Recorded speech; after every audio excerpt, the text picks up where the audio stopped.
من پسند رشتے کی بات کرتے ہیں، میاں بیوی چل رہے ہیں، بہت اچھا گھریلو ماحول چل رہا ہے، لیکن اچانک کچھ ہو جاتا ہے، نظر بھی ہوتی ہے، کچھ اپنی نادانیاں ہوتی ہیں، کچھ اپنی کوتاہیاں ہوتی ہیں کہ ہم سے ہمارے پیارے روٹھ جاتے ہیں،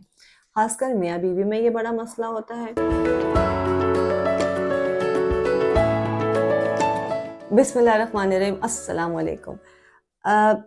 ڈفرینٹ چیزیں آ رہی ہوتی ہیں رشتے کی بات کی، اور بھی اس طرح کے میرے پاس بے شمار سوال ہیں، کبھی کبھی مجھے ہنسی بھی آتی ہے۔ جب میں چھوٹی تھی تو اس طرح کی چیزیں جب بچے بچیاں کرتے تھے تو لگتا تھا یار ایسا کچھ ہوتا ہوگا۔ آج اس پریکٹیکل لائف میں آنے کے بعد اندازہ ہوتا ہے کہ بچوں کی بڑی معصومانہ سی خواہشات ہوتی ہیں، چھوٹی چھوٹی چیزیں ہوتی ہیں اور ان کا یقین ہوتا ہے، لیکن وہی والی بات ہے کہ ہمیں اپنے بچوں کو دعا مانگنا سکھانی چاہیے۔ دعا مانگنے کا ہنر، دعا مانگنے کا گر بہت بڑی کہنا چاہیے قیمتی چیز ہے، اور اس دعا کو جامع انداز سے مانگنا یہ سب سے بڑی بات ہے۔ ہم ایک چیز کی ضد کر لیتے ہیں، اس کو مانگ لیتے ہیں، اللہ تعالیٰ نے تو کبھی کسی کو منع کیا ہی نہیں۔ ہم مسلمانوں کے کیا اعتراض ہیں، نان مسلم ہو،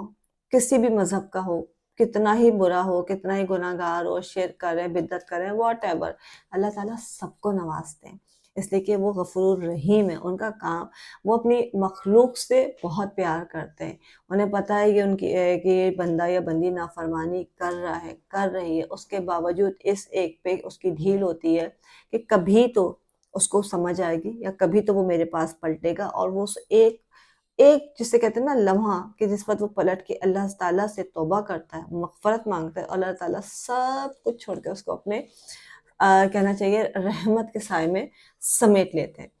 اور وہی بات ہے کہ ہم جج نہیں کر سکتے کسی کو، کون کیا کر رہا ہے، کون کیسا ہے، ہمیں صرف ہمیں اپنی ذات دیکھنی ہے۔ اللہ سے مانگنے کا حکم ہے، ہمیں اللہ سے ہی مانگنا چاہیے۔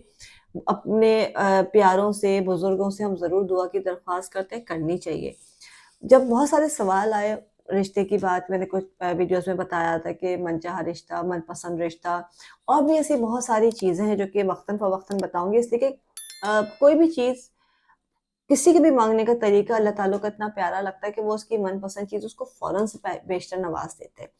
تو بچوں کے لیے ایک بہت خاص چیز ہے، وہ انشاءاللہ میں بعد میں بتاؤں گی، آج نہیں بتاؤں گی۔ وہ ان کے لیے کہ جب وہ آپ پڑھتے تو یہ سمجھ لیں کہ وہ بہترین لوگ آپ کے گھر جمع ہو جاتے ہیں رشتے کے حوالے سے۔ اس کی تو بات بعد میں۔ اکثر یہ ہوتا ہے کہ ہم من پسند رشتے کی بات کرتے ہیں، میاں بیوی چل رہے ہیں، بہت اچھا گھریلو ماحول چل رہا ہے، لیکن اچانک کچھ ہو جاتا ہے، نظر بھی ہوتی ہے، کچھ اپنی نادانیاں ہوتی ہیں، کچھ اپنی کوتاہیاں ہوتی ہیں کہ ہم سے ہمارے پیارے روٹھ جاتے ہیں۔ خاص کر میاں بیوی میں یہ بڑا مسئلہ ہوتا ہے، بہن بھائیوں میں بھی ہو سکتا ہے، دو بہت قریبی کام کرنے والے لوگ ہیں، ان میں بھی ہو سکتا ہے۔ ایسی کوئی کیفیت جو آپ سے آپ کا بہت پیارا ناراض ہو گیا ہے اور آپ نہیں بھی چاہتے ہیں، اور وہ ناراضگی یہ خاص میاں بیوی کے درمیان، بہن بھائیوں کے لیے اور میاں بیوی کے لیے ہوتی ہے۔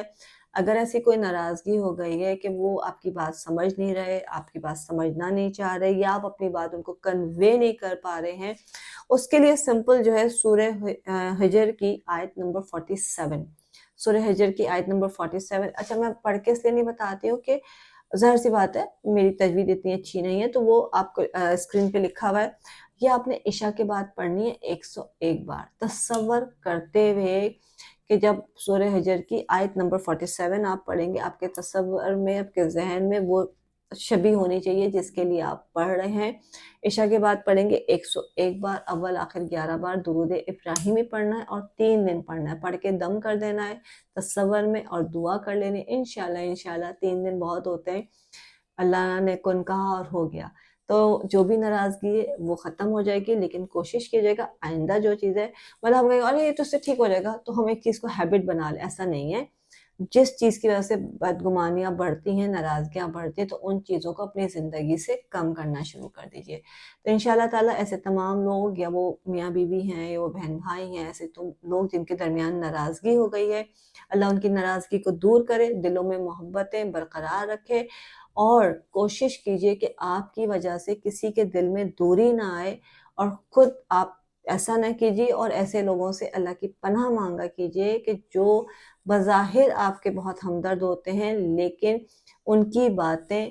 جو بھی بات ادھر سے ادھر کر رہا ہے، آپ سے کچھ اس سے کچھ، تو ان لوگوں کی باتوں پہ کان نہ دھریں، اور لوگوں کی باتوں سے اپنے دلوں میں میل نہ آنے دیں۔ اپنا بہت سارا خیال رکھیے گا، دعا میں یاد رکھیے گا، خوش رہیے، آباد رہیے، اللہ حافظ۔